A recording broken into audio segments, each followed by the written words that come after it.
गुरु महाराज जी के श्री चरणों में प्रणाम। मैं श्याम बाबू गुप्ता बैंक ऑफ बड़ौदा पीलीभीत में अधिकारी के पद पर हूँ। घर में चल रही प्राचीन परंपराओं के कारण मैं भी सभी देवी देवताओं को मानता चला आ रहा था, पर जब स्वामी रामकृष्ण परमहंस जी की जीवनी पढ़ी तब तो मन में यह विचार अच्छी तरह बैठ गया कि दुर्गा या काली रूप माँ ही एकमात्र शक्ति है, इसलिए बस उन्हीं की पूजा आराधना करने लगा। अक्टूबर 2004 की बात है। हमारे घर के समीप दिव्य ज्योति जागृति संस्थान की श्री राम कथा चल रही थी। मेरी पत्नी उसे सुनने के लिए जाने लगी। उन्होंने मुझसे कहा कि बैंक से लौटते हुए मैं उन्हें वहाँ से ले आया करूँ, इसलिए बैंक से निवृत्त हो मैं कथा स्थल पर पहुँचा। गेट से घुसते ही मैं वहाँ का अनुशासन देखकर दंग रह गया। अभी कथा समाप्त होने में थोड़ा समय शेष था, सो मैं वहाँ पीछे लगी स्टॉलों पर सामान देखने लगा।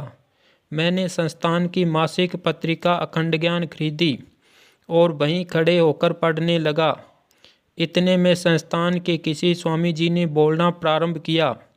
उनका एक एक वाक्य मेरे मन को शांति व ठंडक देने लगा। मैं उनके विचारों से इतना आकर्षित हुआ कि मैंने शेष 4 दिनों की कथा पूरी सुनी।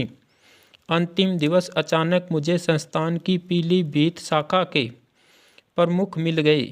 उन्होंने मुझसे पूछा, आपको कथा कैसी लगी? मैंने कहा, इतनी अच्छी कि मेरे पास शब्द नहीं हैं, लेकिन मेरे सामने अब एक समस्या आ गई है। मैं देवी का उपासक हूँ। समझ नहीं आता कि अब मैं देवी की उपासना करूं या आपके द्वारा बताया हुआ ब्रह्म ज्ञान लूं। उन्होंने समझाते हुए कहा, आप चिंता न करें, हमारे गुरुदेव श्री आशुतोष महाराज जी आपकी इस शंका का भी निवारण जरूर कर देंगे। बस आप दीक्षा के समय भावपूर्ण हृदय से अपनी समस्या मन ही मन महाराज जी के समक्ष अवश्य रख देना। मैंने ठीक वैसा ही किया। दीक्षा के प्रथम चरण में ही अपनी आंखें बंद करते ही प्रार्थना की, महाराज जी मैं तो माँ जगदम्बा की उपासना करता हूँ, पर अब ब्रह्म ज्ञान की उपासना करने से देवी जी नाराज हो गई तो क्या होगा? अचानक चमत्कार हुआ। मुझे महाराज जी सिंहासन पर से उठते हुए दिखाई दिए।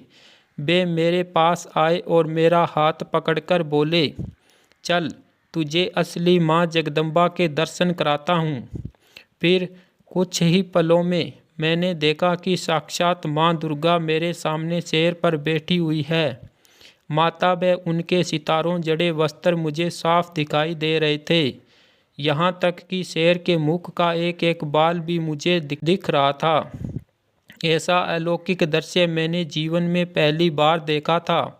सहसा मैंने दोनों हाथ जोड़कर माँ को नमस्कार किया। पर यह क्या? देवी माँ ने इशारे से कहा, नहीं मुझे नहीं, उधर। मैंने उधर देखा तो माँ पूर्णागिरि साक्षात उपस्थित थी। मैंने तुरंत उन्हें हाथ जोड़कर नमस्कार किया तो उन्होंने भी इशारा किया, नहीं मुझे नहीं, उधर। मैंने फिर उधर देखा तो माता वैष्णो देवी साक्षात उपस्थित थी। मेरी आंखें चुंधियाने लगी। मैंने माता वैष्णो देवी को दोनों हाथ जोड़कर नमस्कार किया तो फिर माता वैष्णो ने इशारा किया, नहीं मुझे नहीं, उधर। और जब अब की बार मैंने उधर देखा तो श्री गुरुदेव आशुतोष महाराज जी वहाँ दिव्य रूप में खड़े थे।